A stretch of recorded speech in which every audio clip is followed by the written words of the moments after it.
এখন বাজে ঘড়িতে রাত্রি 9:26 আর এখন আমি এসেছি মোগরা জঙ্গলপাড়া শ্রী সংঘ ক্লাবে।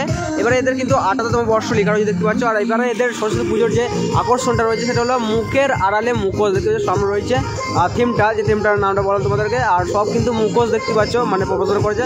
চলো ভেতরে এখানে প্রতিমাটা দেখবো, খুবই সুন্দর কিন্তু এখানে প্রতিমা আছে এবং বাইরের লোকটা দেখতে পেলে মুখের আড়ালে মুখোশ। সেরকম ভেতরে ঢোকা যাক, ভেতরে কিন্তু প্রতিমাটা দেখবো। পুরোটা কিন্তু মুখের মানে প্রদর্শন, পুরোটা সামনে কিন্তু একটা মুখের প্রদর্শন দেখতে পাচ্ছ। বড় একটা মুখ রয়েছে, যেটা মুখোশ বলতে পারো। সামনে দেখতে পাচ্ছ এদিকে মুখোশ রয়েছে। চলো এখন এইদিকে ঢুকে, এটা কিন্তু ভেতরে কিন্তু প্রতিমাটা দেখো।